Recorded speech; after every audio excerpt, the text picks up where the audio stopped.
Bueno, ustedes ya vieron, la clase pasada vieron la parte de introducción a todo lo que es la espectroscopía infrarroja. En realidad es todo dentro de lo que denominamos espectroscopía vibracional. ¿Por qué le decimos vibracional en sí? Es decir, ¿por qué suponen ustedes que es vibracional toda esta espectroscopía? Es decir, donde vamos a ver lo que ustedes vieron que fue el infrarrojo medio, el Near Infrared y la espectroscopía Raman. Todo esto está dentro de lo que sería espectroscopía vibracional.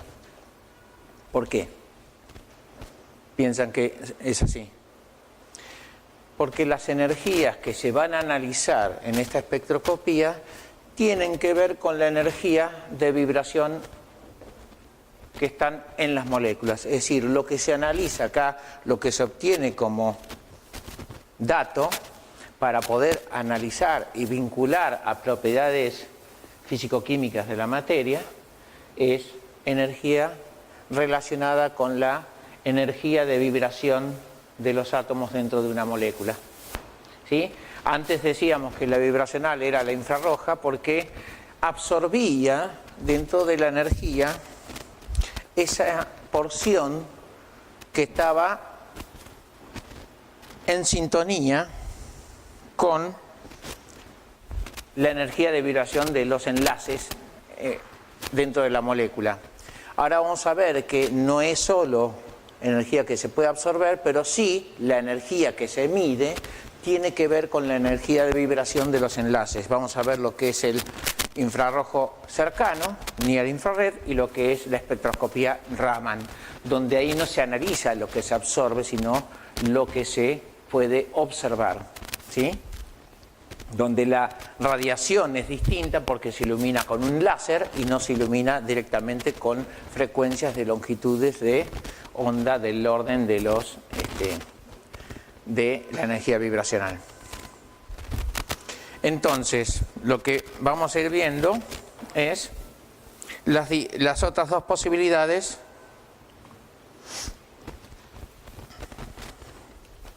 si esto funciona.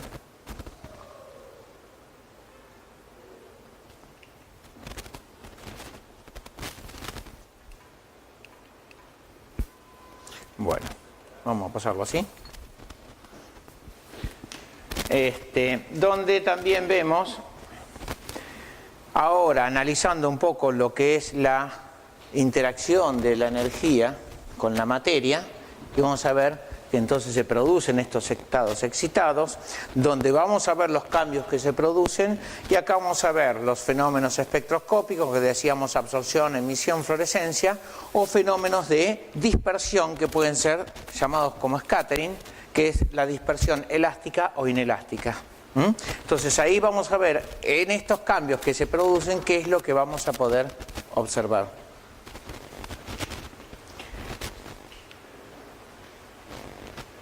Bien, teníamos el espectro de radiación donde teníamos el visible y en función de dónde ubicábamos teníamos el ultravioleta hacia un lado y el infrarrojo hacia el otro. Cuando vamos hacia este lado aumenta la longitud de onda, por lo tanto disminuye la energía de la radiación.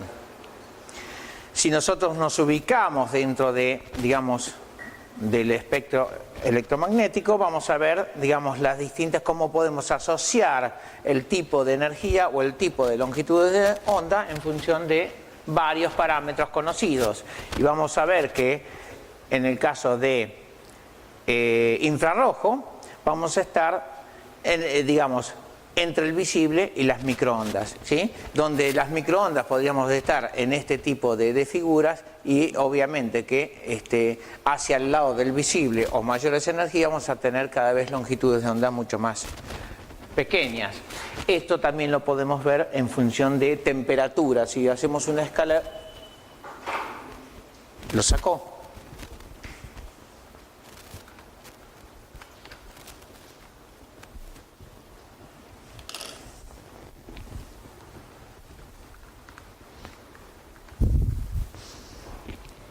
Ahí está mejor. ¿Puede ser ahí?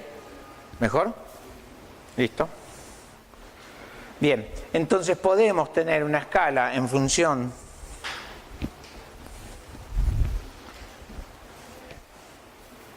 de temperaturas donde vamos a ver que las temperaturas del orden del infrarrojo vamos a estar dentro de los detectores que vamos a tener las temperaturas más accesibles a nuestro medio. Dentro de esto podemos ver cómo dentro de este espectro, obviamente la parte, digamos, del espectro visible que va a estar dentro del ojo humano va a estar entre los 400 y 700 nanómetros. A partir de los 700 nanómetros empezaría el infrarrojo, ¿sí? El cercano es el más cercano al visible y de ahí tenemos toda la gama de infrarrojos, en los cuales el espectro de infrarrojo va a estar dividido en cercano, medio, lejano, donde vemos que el cercano está entre los 0,78 a 2,5 en función de la longitud de onda dada en micrómetros, o el número de onda, que puede estar entre 12.800 y 4.000. El mediano, o el infrarrojo medio, el MIR, va a estar entre 2.5 y 50 micrones, o entre 4.000 y 200 centímetros a la menos 1, dada en números de onda. Donde de esta zona vamos a ver que de 4.000 a 600, 650 centímetros a la menos 1 es la más utilizada, que es lo que es característico que vemos en los espectros de infrarrojo convencionales o en los libros o en los atlas de infrarrojo que vamos a analizar, donde dentro de esa zona ya vieron que hay una zona conocida como de huellas digitales, donde se imprime características muy finas de cada molécula, ¿sí?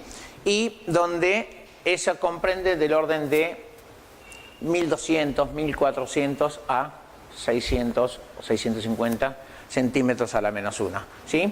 Donde ahí podemos normalmente ver distintos tipos de señales y es una zona mucho más compleja.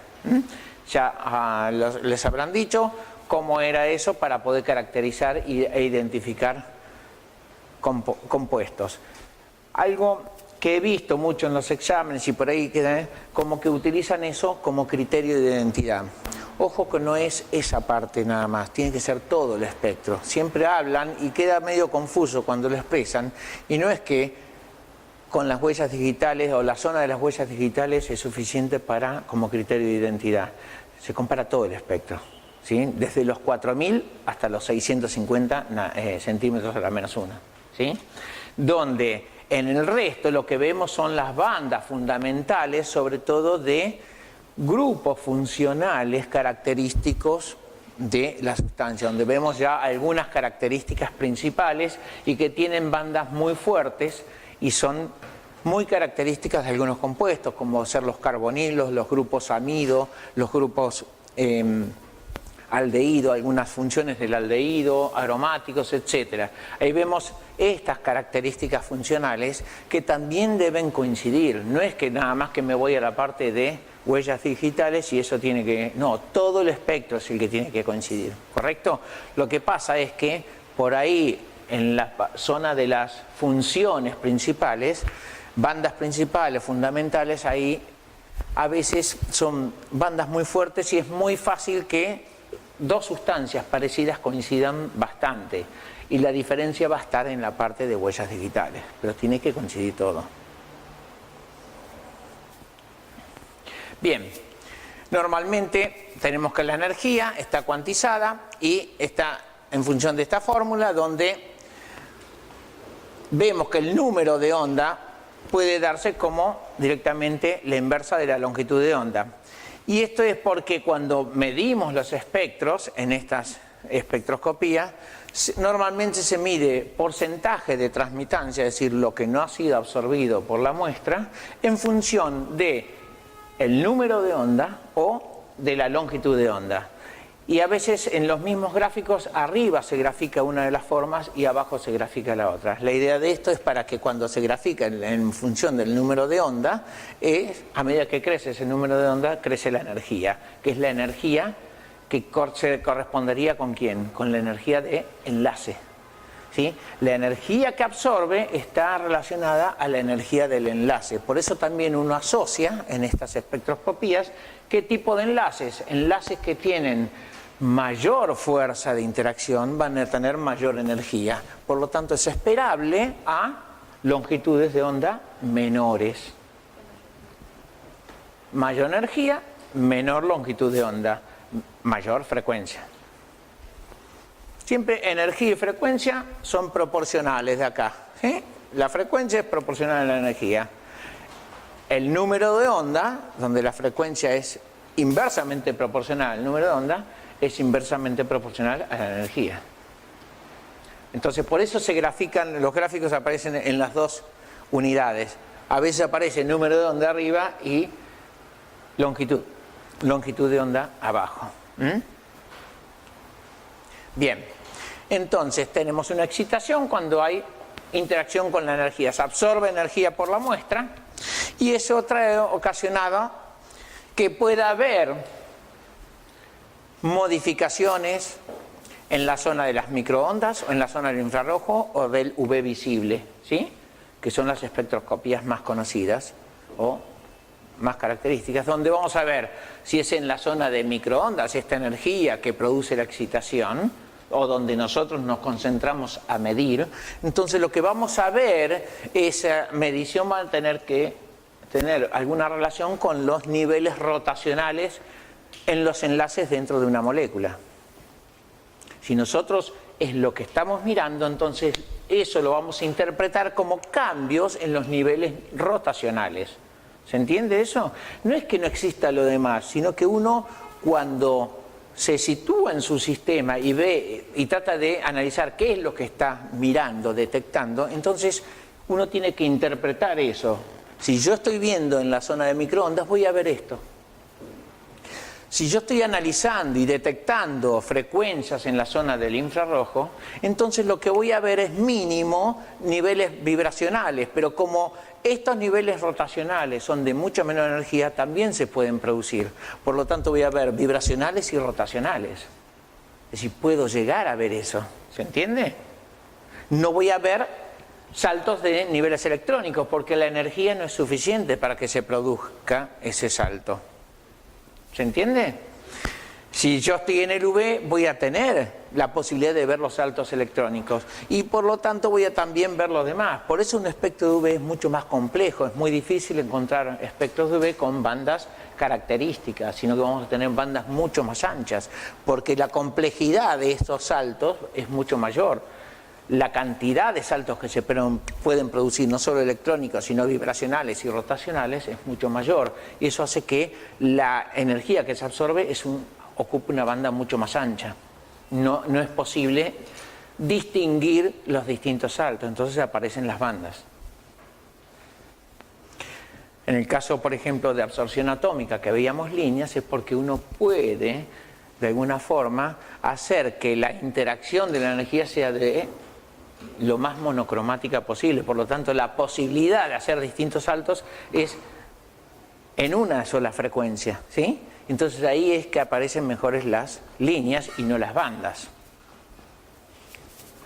Bien, si uno tiene el modelo, ¿sí?, de energía potencial en función de la distancia interatómica y toma, por ejemplo, una molécula diatómica, vamos a ver que el potencial de Morse para el estado fundamental, es decir, número cuántico electrónico básico, vamos a tener distintos niveles vibracionales y en cada uno de estos niveles vibracionales vamos a tener distintos niveles rotacionales.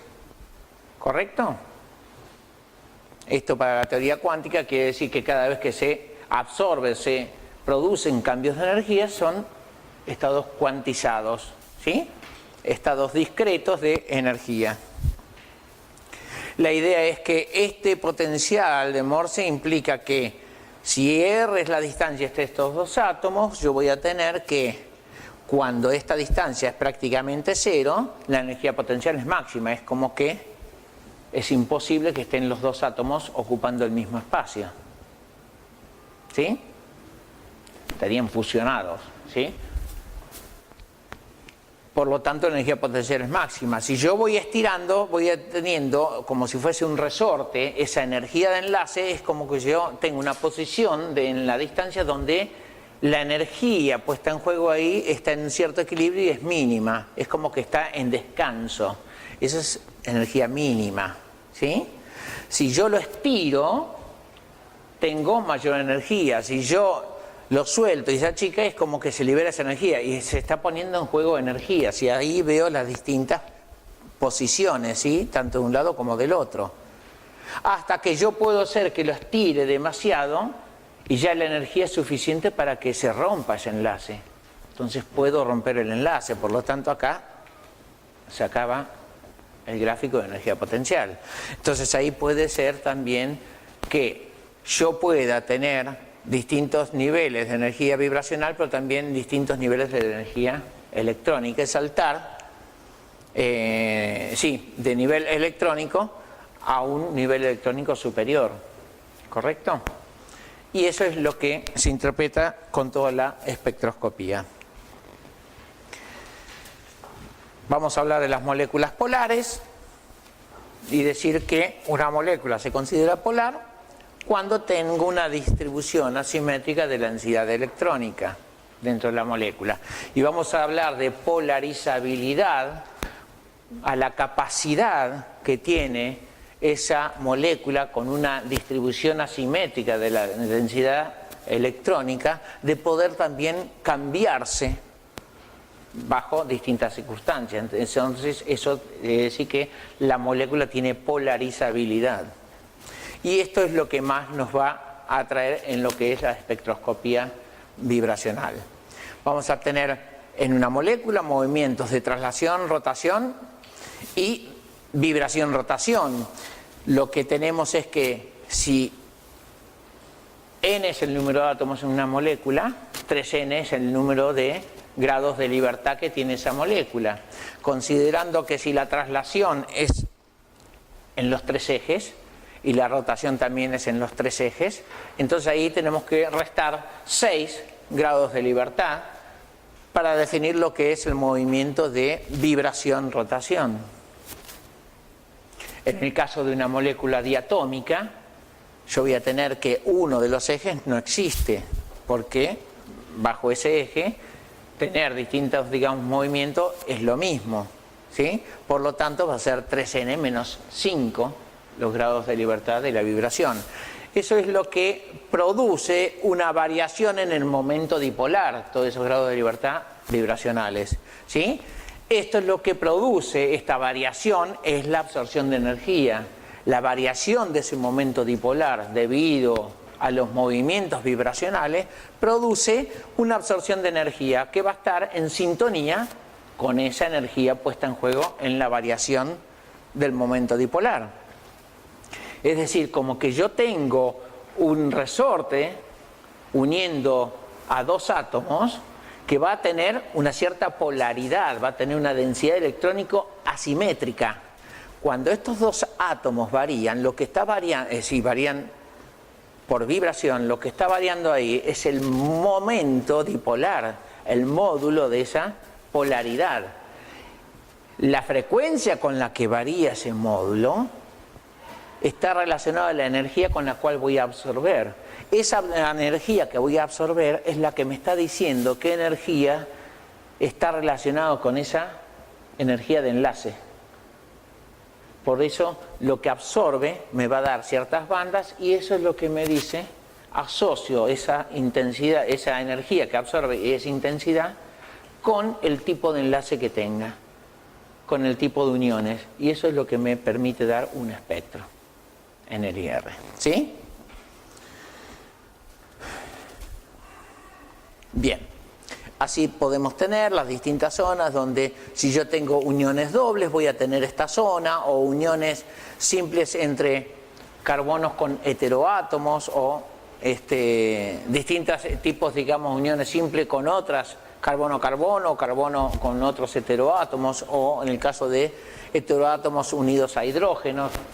y ahí voy a tener distintas características donde voy a tener distintas energías de enlace y ahí voy a empezar a asociar. Obviamente que todo esto hay gente que se dedicó mucho a esto, entonces ya lo tiene caracterizado dónde está cada una. Y según el entorno que tenga ese enlace, un carbonilo, si está pegado a un grupo aromático, a un grupo alifático, o está conjugado con dobles uniones, algo así, eso modifica la energía de ese enlace. Por lo tanto, tenemos las distintas situaciones y los sectores donde pueden aparecer en función de qué grupos van a estar. Y así podemos ir armando lo que es la estructura de una molécula. Bien. Todo eso traté de decírselo rápido porque todo esto ya lo vieron y es a título de refrescar un poquito para seguir con lo nuestro. Lo nuestro aparece donde ahora el infrarrojo, vamos a ver que el infrarrojo cercano, que es el más cercano al UV, tiene otras propiedades y es lo que vamos a ir analizando ahora. En el infrarrojo medio, que es lo que ustedes ya conocen, que es el más utilizado en el laboratorio porque incluso están los espectrofotómetros de infrarrojo, que son muy comunes, muy utilizados, sobre todo se utiliza para caracterizar e identificar sustancias químicas, sobre todo sustancias orgánicas. Estos espectros son de cierta complejidad y analizan bandas de vibraciones fundamentales, esto que habíamos hablado. Las fundamentales son aquellas vibraciones o bandas producidas por los tránsitos, las transiciones entre niveles de energía que son permitidos, ¿sí?, por la cuántica. Y da características de las sustancias, por lo tanto también se puede hacer un perfecto análisis cualitativo. Las bandas de absorción son bastante intensas, ¿sí?, por lo tanto la cantidad de muestra que se necesita para hacer estos espectros es muy pequeña. Hay una característica que la óptica no se puede usar ni cuarzo ni vidrio. ¿Por qué?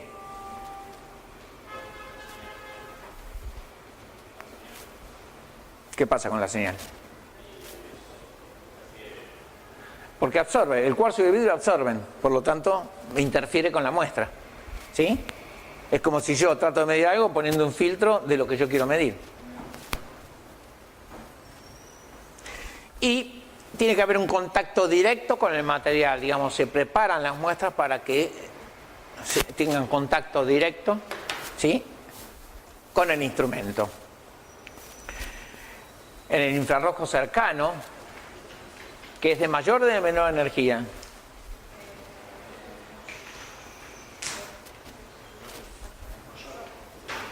mayor, ¿no? ya tienen un matute con las energías que... Pero acuérdense que el cercano es porque está cercano al UV. El UV es de mayor energía que el infrarrojo, ¿sí? Así que de ahí viene. Bien. Esta es una técnica mucho más reciente. No ha sido, digamos, desarrollada tanto como el infrarrojo mediano.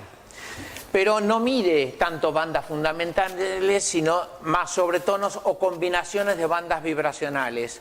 Esto está involucrado porque son transiciones prohibidas, por lo tanto no tienen tanta frecuencia de producirse. Es, digamos, menos probable que ocurran.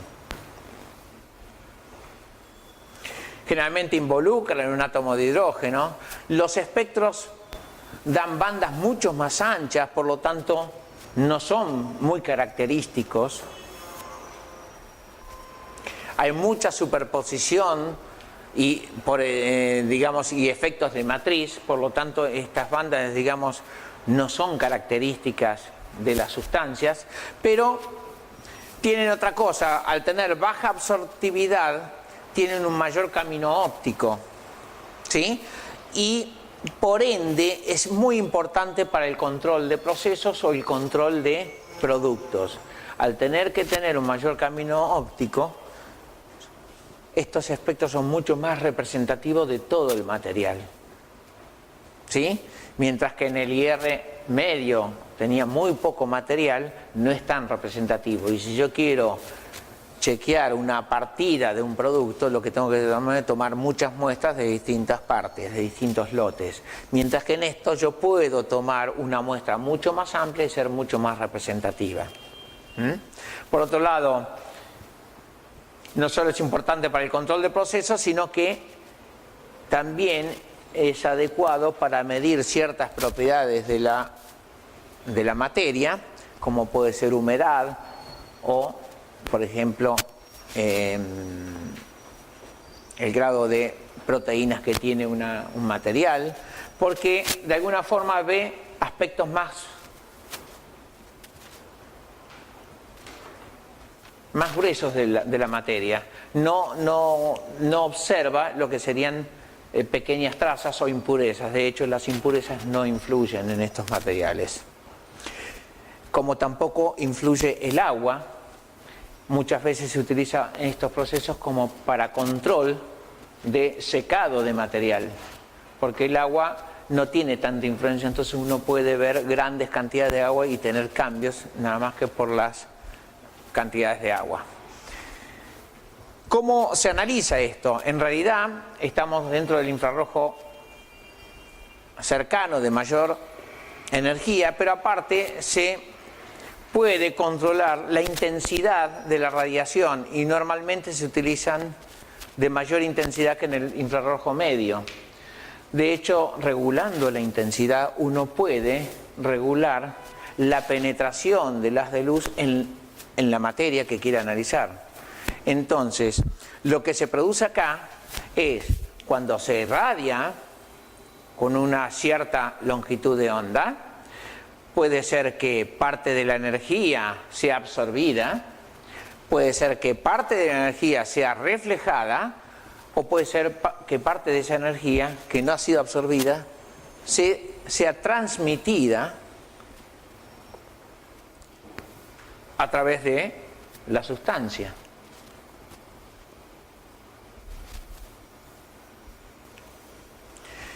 Entonces, normalmente en el infrarrojo cercano hay varias posibilidades de medir. Uno puede medir la intensidad de la radiación que es absorbida, puede ver que esa radiación que no es absorbida y que tiene cierta intensidad va atravesando el material, y puede ser que a lo largo de ese material todo lo que no es absorbido es reflejado, y puede ser que sea absorbido más adelante mientras va circulando por el material, hasta que llega un punto que puede ser que varias de estas frecuencias sean reflejadas. Como son reflejadas en cualquier dirección, uno puede, por ejemplo, poner un detector a cierto ángulo de la radiación para detectar cuál es la frecuencia reflejada, y eso da un parámetro. O puede ver si el material es suficientemente transparente, ver cuál es la intensidad del NIR que aparece desde el otro lado de la muestra, o sea que fue transmitida sin perturbación. ¿Sí? ¿Qué información me daría que sea reflejada y más adelante absorbida? Eso es lo que vamos a analizar. Es decir, ¿cómo analizamos esto?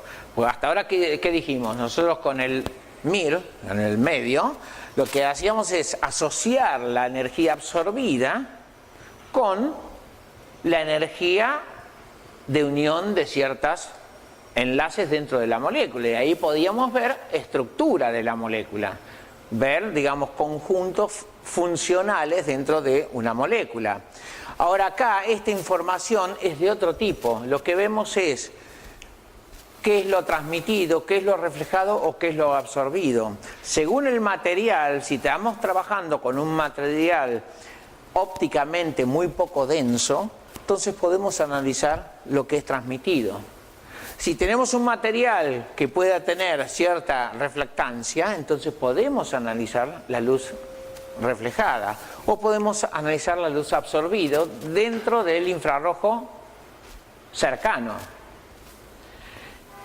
Esa información me da toda una, digamos, serie de espectros en función de las características de ese material. Si yo quiero analizar, por ejemplo, el contenido proteico de unas semillas, entonces yo voy a analizar por distintas técnicas varios parámetros de esa muestra para poder analizar cuál es el contenido proteico.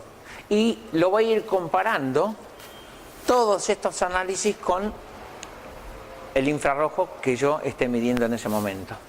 ¿Sí? Todo eso se llama quimiometría. Se arma un modelo que se llama, es un calibrado, con el cual yo puedo ir asimilando que una vez que está bien calibrado, este espectro corresponde a estas características y estas semillas y tienen esta cantidad, este contenido proteico, y así se calibran con un montón de mediciones. Entonces ahí yo tengo ya el sistema calibrado. Una vez que tengo calibrado, voy a ir metiendo distintas semillas de distintos productos, lo que sea, distintos cultivares de una misma semilla, lo que sea. Y entonces automáticamente en un minuto voy a tener y voy a medir muy precisamente el contenido proteico de todo esto. Entonces, como ven, es otro tipo de análisis.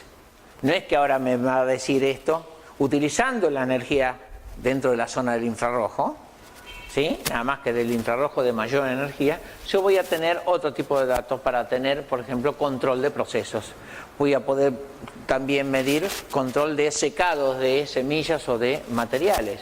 Y voy a ir viendo cómo va variando eso y voy a ir sacando en función del espectro infrarrojo en el cercano, qué porcentaje de humedad voy a tener en un producto, si es que lo estoy secando o si es que estoy haciendo otros procesos. Entonces voy a poder, una vez que tengo calibrado esto, voy a poder medir muy fácilmente todo este tipo de condiciones. ¿Sí? Como ven acá, lo que tratamos de ver es que cuando se ilumine una muestra, según la intensidad de las que incide, va a penetrar más o menos en la muestra. Parte, si yo pongo el detector a un costado, voy a medir la reflectancia. Si yo pongo el detector atrás de la muestra, lo que mido es la transmisión. Son distintos datos. Entonces, según el material, en el caso de que estoy midiendo contenido proteico de semillas, si yo puedo meter en el probe para medir de a una semilla algo que sea un poco más transparente, es posible que pueda medir transmitancia. Si yo tengo una cantidad de muestras, digamos, semillas y un probe mucho más grande, un mayor camino, por ahí lo que mido es reflectancia. Y así, lo interesante de esto es que no hay procesamiento de la muestra, es directamente. Por eso en un minuto voy midiendo. Una vez que lo calibré, ya tengo todo el sistema preparado. En el caso de lo que es reflejado, todo esto estamos de acuerdo. Lo que no es absorbido es reflejado. ¿En qué dirección? En todas las direcciones. Y pasa a otra molécula, por ahí parte de esa luz reflejada es absorbida y así hasta que llega un punto que sale de la muestra y vemos qué es lo que es reflejado. Todo eso es una información característica de ese material.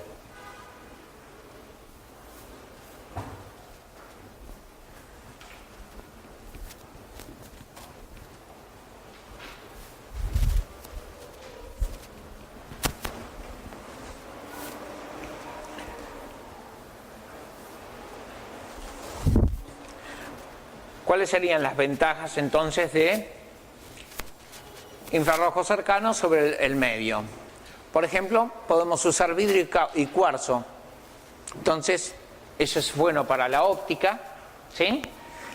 Y lo interesante es que podemos usar fibras ópticas. Entonces, podemos utilizar fibras ópticas y llevar el detector directamente a los sistemas. Es decir, podemos iluminar, medir la muestra directamente sin sacarla de un envase, por ejemplo, o directamente sobre el material.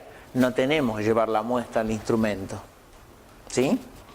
No hay preparación de muestra, ya es bastante esa ventaja, ¿sí? Las fuentes son de mayor intensidad en el NIR, Y los detectores son más sensibles, obvio. ¿Por qué? Para poder obtener, digamos, una buena señal.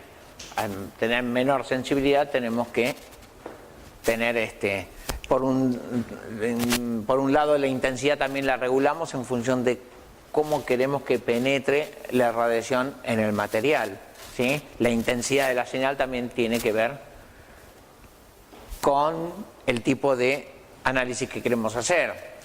Hay mucho menor absorción del agua. Obviamente en el MIR el agua es un inconveniente.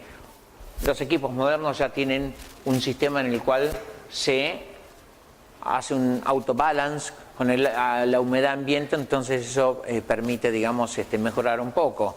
Pero las muestras no pueden estar húmedas, porque el agua absorbe, ¿sí? El OH me da una señal que va a estar en la zona de los heteroátomos unidos a hidrógenos. Tengo aminas, amidas, ahí es decir, todo eso lo estaría perdiendo, ¿sí? Si tengo agua en el medio. Los tiempos de análisis son cortos, mucho más cortos. No hay preparación de muestras, salvo que acá tenemos un inconveniente, que es que necesitamos de una buena calibración para tener esos tiempos de análisis cortos.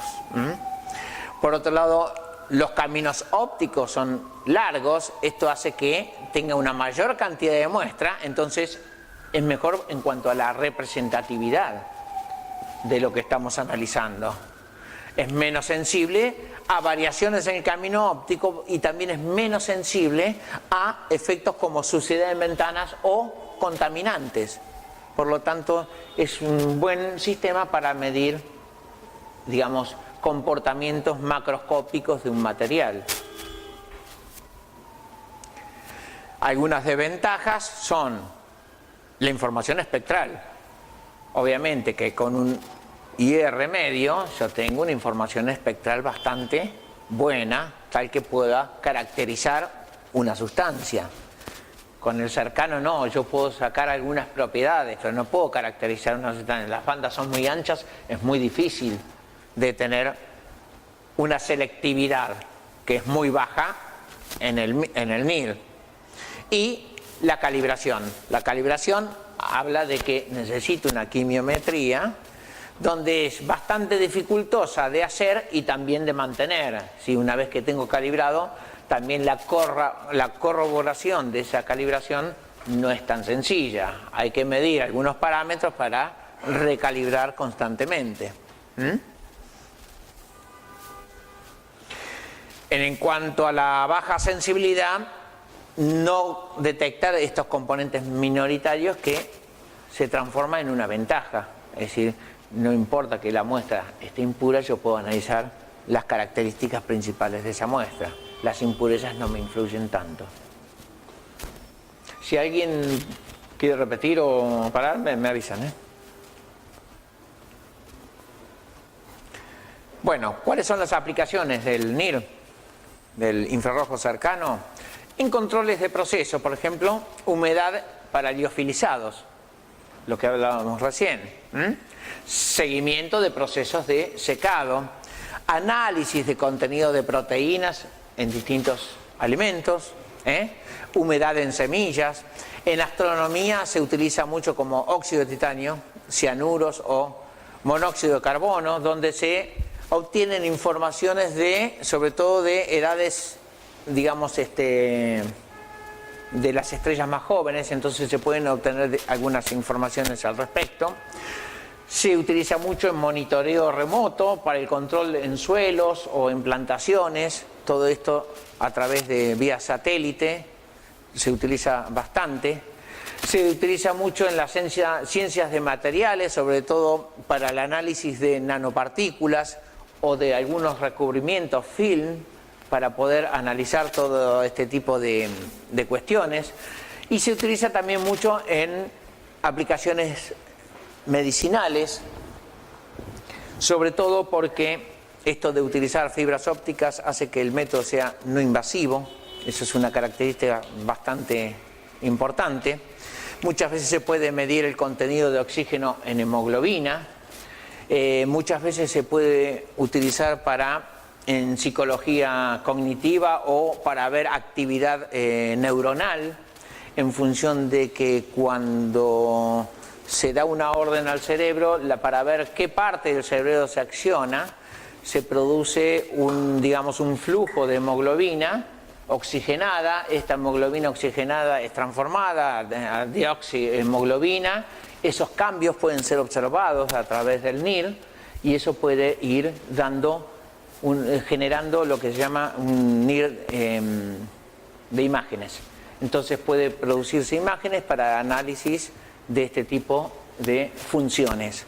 Y eso se está utilizando mucho, sobre todo en el caso de la psicología cognitiva, en el caso de utilizar con chicos, ¿no? También se utiliza, en función de todo esto, mapeo funcional de algunos órganos humanos, y se producen imágenes sobre tejidos. En este caso también compite mucho con lo que es la resonancia magnética funcional, donde se obtienen también imágenes para ver, cómo se activan todos estos. Es decir, lo que se trata de ver es cambios a nivel de hemoglobina oxigenada o no, y ver qué información se obtiene. En el caso de resonancia magnética también se transforma en paramagnético, diamagnético, y se va generando una imagen. Lo que tiene la resonancia magnética es que genera una imagen mucho más global del sistema, mientras que el NIR genera una imagen un poco más parcial. Pero la ventaja del NIR es que no es invasivo, y eso es muy bueno. Y en el caso de trabajar con chicos es también que no es algo que, produce, alguna alteración para el paciente. Normalmente con los equipos de resonancia uno tiene que estar dentro de una cabina y eso a veces es mucho más traumático. Bien. Dificultades. El problema de la dificultad principal del NIR es la calibración. Si bien tenemos que las medidas son muy rápidas, el sistema tiene que estar calibrado. Entonces, para estar calibrado debemos medir varias características, varios parámetros con técnicas ya conocidas, ¿sí? Y comparar con el espectro de NIR en cada caso y ver cómo se va asociando. Eso hace un modelo quimiométrico que se utiliza para calibrar. ¿Saben lo que son los modelos quimiométricos? Es de obtener un modelo multivariable, tal que cuando uno va haciendo distintas variables y después va, es como que va intercalando distintos parámetros y puede obtener resultados en función de la variación de uno solo de ellos.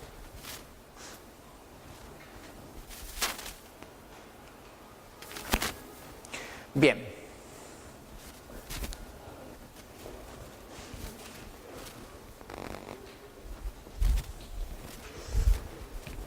Este personaje llamado Raman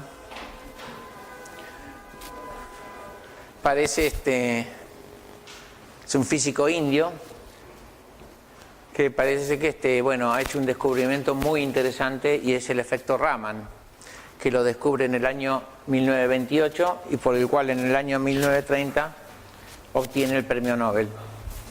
Así que no es para reírse, es para respetarlo, ¿sí? Y es la espectroscopía Raman, es en honor a este físico, que es en función que descubrió el efecto Raman, y en base a ello se ha desarrollado toda una tecnología que es conocida como espectroscopía Raman. El efecto Raman es conocido como la dispersión inelástica de fotones. Cuando uno, por ejemplo, tiene una muestra que puede ser excitada con un láser, ¿sí? La mayoría de los fotones van a ser dispersados con la misma energía con la cual incidieron en la muestra. Eso se llama dispersión elástica o dispersión Rayleigh. Es decir, el fotón sale con la misma energía con que entró. Eso es una dispersión elástica, no hay cambio de energía. Puede ser que algunos fotones, y es lo que descubrió este físico indio Raman, algunos fotones sufren una dispersión inelástica, es decir, cuando salen tienen la energía cambiada.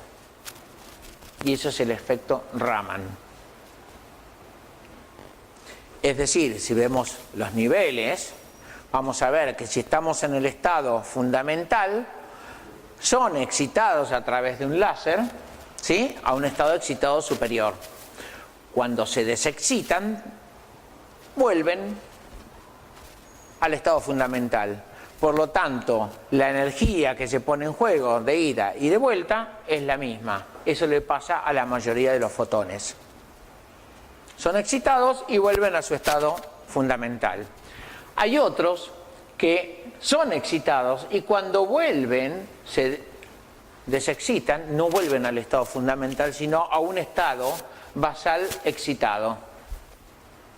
Por lo tanto, salen con una energía distinta con la cual incidieron en la muestra. ¿Sí? Hay otros que primero son excitados a un estado basal superior y después son excitados a un nivel de energía virtual excitado, que cuando se desexcitan vuelven al estado original. Por lo tanto, el salto es desde este nivel, cuando absorben, y cuando emiten en una energía diferente. ¿Sí? Esto es lo que se llama efecto Raman. Esto es lo que es scattering, que son las líneas de Stokes y de anti-Stokes. Se llaman corrimientos de Stokes y de anti-Stokes. Lo interesante que el efecto Raman es cuando los fotones, la luz, sale con una energía diferente a la que entró.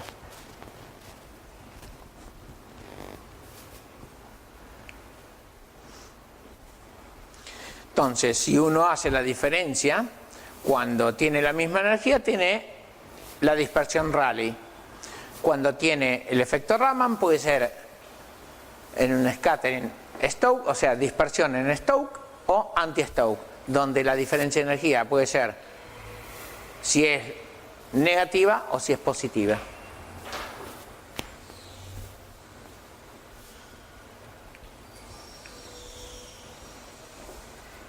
Y eso, cuando se produce eso, obviamente tenemos un detector y tenemos un espectro de Raman.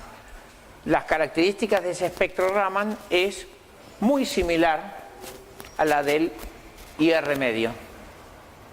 Es decir, tenemos bandas bien definidas que no son las mismas del IR medio, pero sí son características de mi sustancia. Y normalmente son mucho mejor definidas que la del IR medio. O sea, tenemos un análisis cualitativo igual o mejor que el IR medio.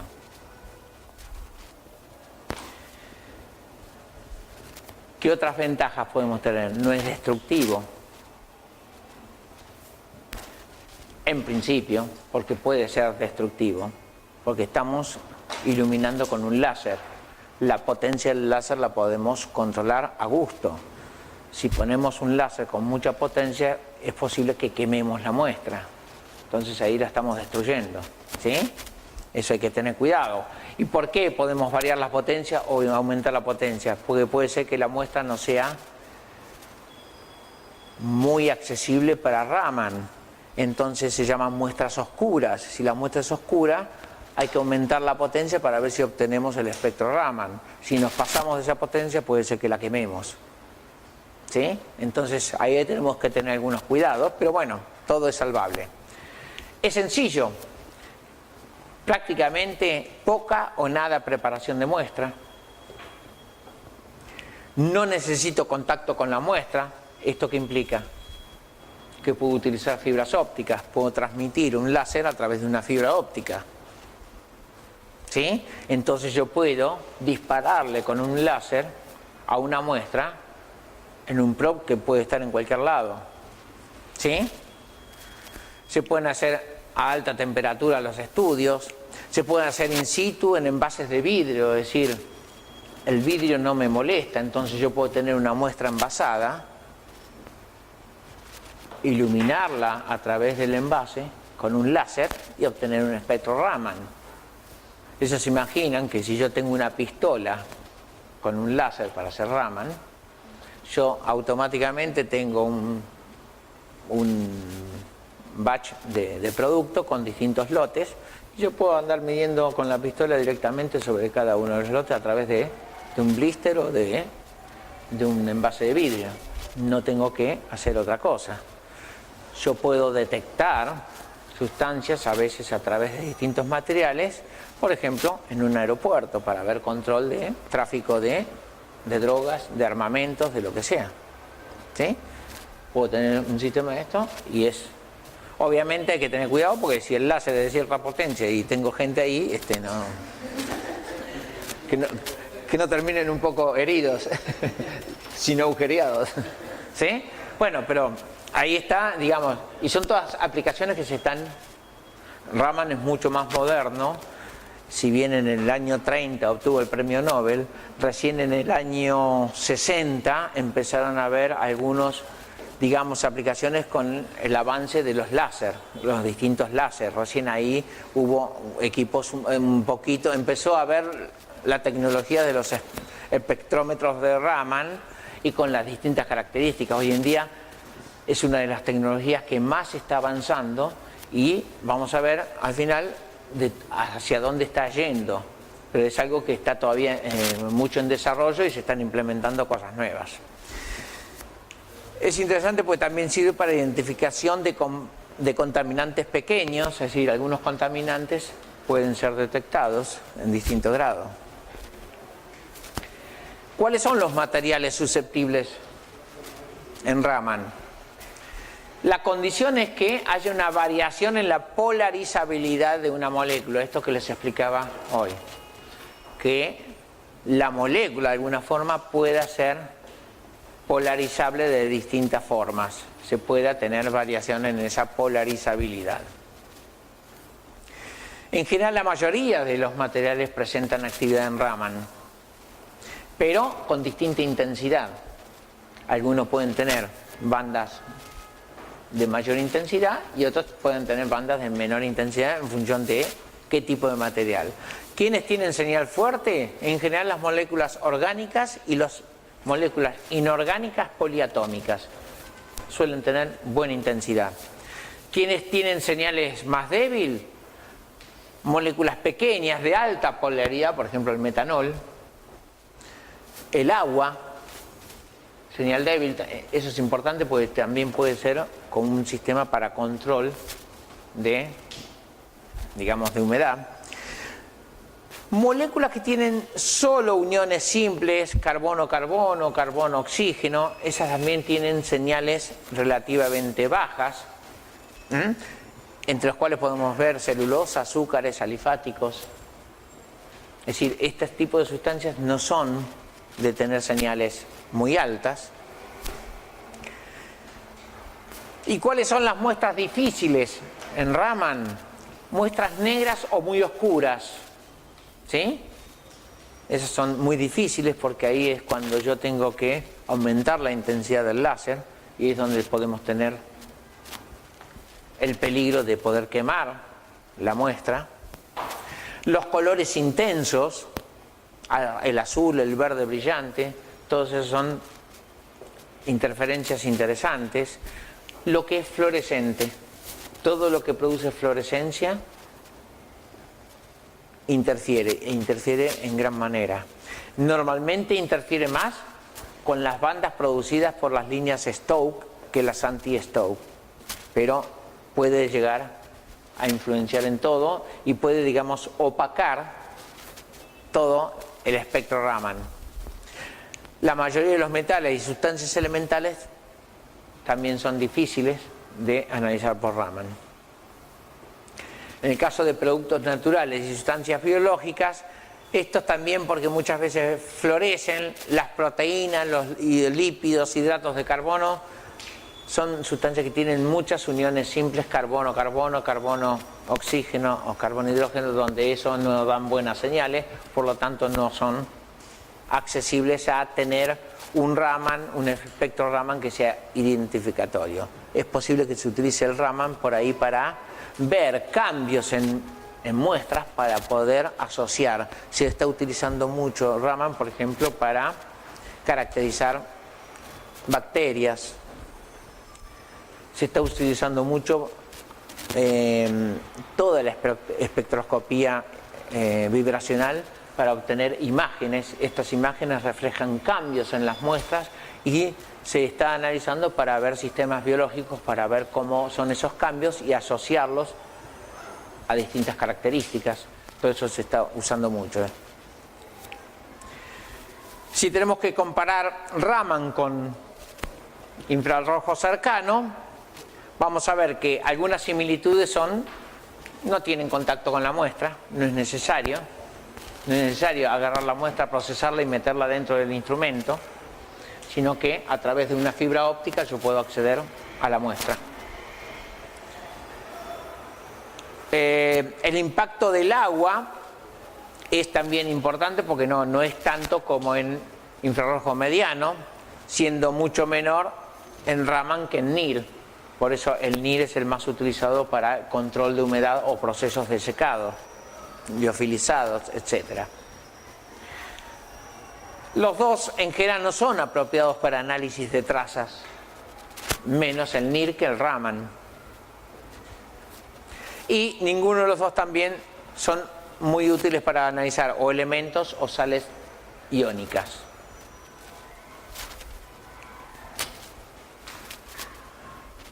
Las diferencias que podemos obtener entre estas dos técnicas es que la selectividad, la información espectral que tiene el Raman es mucho mayor. El NIR prácticamente no tiene información espectral, mientras que el Raman es prácticamente como un infrarrojo medio y tiene bandas características para algunas funciones distintas al infrarrojo medio. Normalmente se pueden complementar el infrarrojo medio con el Raman. Es posible que un carbonilo en el infrarrojo medio, que es muy intenso, en el Raman aparezca menos intenso y mucho más intenso una unión doble carbono-carbono o carbono-nitrógeno. Y eso es muy buena información de complemento entre el infrarrojo medio y un Raman. El volumen de muestra son muy distintos de NIR a Raman. En Raman se necesita mucho menos. Y en NIR también, al ser mucho menos sensible, también influye la potencia con la cual yo irradio la energía para obtener el NIR. Raman es aplicable a distintos estados de la materia, como ser gas, líquido, sólido, una solución, un cristal, una fibra, etc. Y por eso se aplica a muchas cosas y hay muchos desarrollos. Algunos aspectos a considerar son, por ejemplo, las interferencias. En NIR tenemos la humedad, materiales de algunos recipientes, algunas propiedades físicas de las muestras. En Raman tenemos la fluorescencia, es la principal interferencia. Una de las cuestiones más significativas en Raman es la aparición de distintos láser. Es posible que haya fluorescencia para un láser en el visible y no fluorescencia para un láser de mayor energía. Entonces ahí, o por ejemplo en el ultravioleta, entonces podemos elegir distintos láser para evitar fluorescencia. Obviamente que esto fue influenciado por los costos y a medida que van apareciendo distintas fuentes de láser más económicas, uno puede disponer de estos láser de distintas intensidades y de longitudes de ondas muy diferentes. Algunos de los avances que se están dando en esto es, por ejemplo, el acople a microscopios. Hablamos normalmente de microscopios electrónicos. ¿Qué consiste un microscopio electrónico? ¿Ustedes saben más o menos cómo funciona? Los electrones que chocaban contra una muestra que tenía que generar metales pesados. Algunos metales pesados, es decir, es un haz de electrones de una determinada energía, tal que me puede producir una imagen del objetivo que está enfocando. La idea es que esto me puede producir una imagen mucho más, con una, ¿cómo se llama? Una ampliación de imagen mucho más grande que un microscopio común, ¿sí? Que una óptica. Entonces, la amplitud de la muestra es mucho mayor, puede llegar de poder discernir con imágenes a mucha mayor profundidad, ¿sí? No me sale la palabra justa, pero con mayor resolución.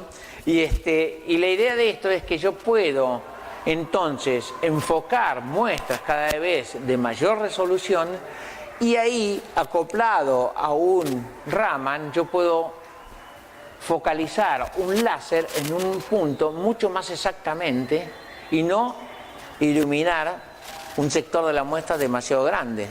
Entonces yo puedo tener un haz de luz específico con un láser e irradiar exactamente un sector de la muestra muy pequeño. Para eso enfoco con un microscopio electrónico. Y así puedo obtener, en muchos casos, sin destrucción de la muestra, o si se destruye una porción muy chica. ¿Se imaginan? Estoy analizando un original de una pintura. Entonces yo con esto puedo ver si la pintura, digamos, las tintas o las tinturas que se hayan utilizado corresponden con la originalidad, o si es una réplica. Entonces yo puedo, y si se me puede llegar a pasar y se me quema la muestra, yo lo que estoy quemando es algo que amplié con un microscopio electrónico, que a la simple vista no se puede detectar, pero sí yo puedo medirlo, ¿sí? Entonces, ¿se imaginan lo que es en la parte forense de poder analizar documentos a ver si fueron adulterados? Un cheque, un contrato, donde se cambian y se agregan escrituras, sean números, sean letras, lo que sea, y normalmente cuando se agregan es muy difícil agregarlo con la misma tinta. Por lo tanto, se analizan distintos sectores del documento que siempre se han analizado con procesos, digamos, de espectroscópicos acompañados a procesos separativos, para lo cual hay que extraer una parte del documento, poder obtener la muestra, extraer la tinta de ahí, correrla por alguna cromatografía y ver si dan los picos, son todos iguales, si los dos sectores tienen la misma tinta o no. Mientras que si yo ahora tengo un microscopio electrónico, ¿sí?, acoplado a un Raman, entonces yo tengo la posibilidad de enfocar sobre una porción de esa escritura, enfocar con un láser, obtener el espectro Raman y compararlo. Y si parte se me destruyó, prácticamente sí puedo hacerlo infinidad de veces, que es muy pequeña la muestra que utilizó.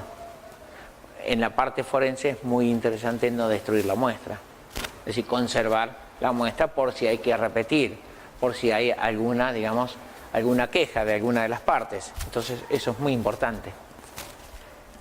Esto es una de las cosas que más, digamos, aplicaciones está teniendo para este tipo de metodologías. El uso de las fibras ópticas para el análisis in situ o in vivo es también muy utilizado, y lo que se llama resonancia de Raman, lo que miden son intensidades de señal selectiva con cierta amplitud para poder, digamos, aumentar la señal en algunas muestras y poder obtener un mejor espectro. Y mucho de lo que se está haciendo de todo esto es el proceso para obtener imágenes que estén de acuerdo con funcionalidades de, digamos, de distintos sectores del cuerpo humano. Y entonces utilizando este mapeo para poder vincular algunas de estas imágenes a funciones específicas. Esto es un poco lo que les comentaba, de por ejemplo un documento en el cual fue analizado, donde acá se sospechaba de que había un 6 y fue transformado en un 60 y habría que agregar un 0 y en la letra estaba en inglés, así que había que transformarlo de 6 en 60. ¿Sí? Entonces era muy fácil de agregar eso, transformar, y entonces, ustedes se ríen, pero es lo más común que hay, ¿eh?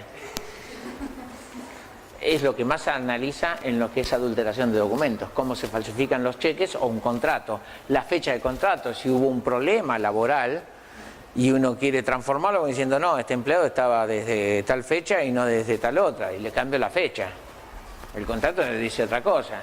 Y por más que tenga testigos así, tener un documento que diga algo, hay que ir contra un documento.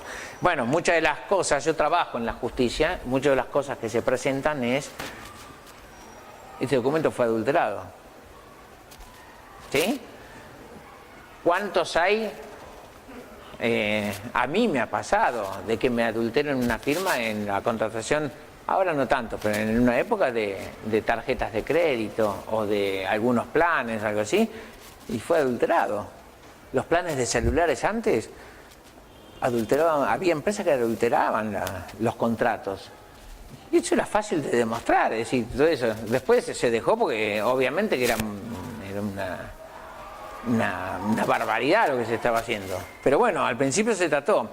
Lo interesante de esto es que con un instrumento, incluso con este CERS, que es un instrumento más moderno, que es con ensanchamiento, amplitud de la señal en el Raman, se puede obtener con el uso de ciertos coloides sobre el documento, se puede obtener este espectro sin utilizar ese sistemita que produce, digamos, una mejor intensidad en la señal. Se obtenían estos espectros de Raman.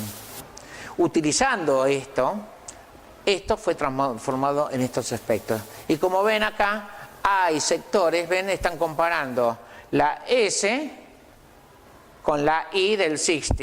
Entonces están viendo distintas posibilidades. O el número 6 con el número 0, para ver si fueron hechos con la misma tinta. ¿Sí? Y ahí comparás distintas posibilidades dentro de un documento para ver si todo coincide. Si está hecho con la misma tinta, tiene que dar el mismo espectro. Y muchas veces pequeñas variaciones, como acá, que acá se ven mucho mejor, ¿sí? Algunas variaciones, vamos viendo que acá vemos variaciones interesantes, donde ahí es donde podemos analizar que ese documento ha sido adulterado. ¿Sí?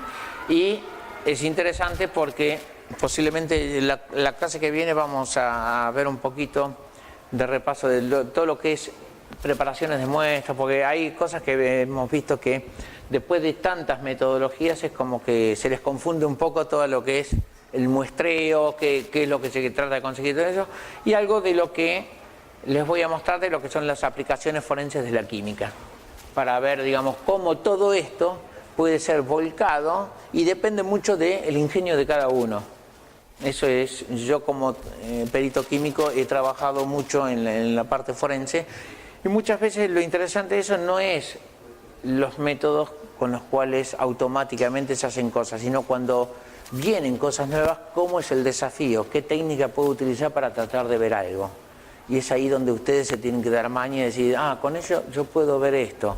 Si necesito un método separativo, un método espectroscópico, cuáles son las tecnologías que tengo a mi alcance, y yo puedo ahí analizar qué es lo mejor que puedo aplicar en función de todo eso. Con respecto a eso ya vamos a hablar un poco en la clase que viene, y van a ver que muchas de las cosas que se dicen y se hacen acá no tienen nada que ver. Y muchas veces sí, se va a otros países como diciendo, van al primer mundo, como diciendo, allá tienen mejores cosas, algo así. Hay muchas cosas acá se hacen igual, sin gastar tanto y sin esperar tanto tiempo a ver con ciertos protocolos.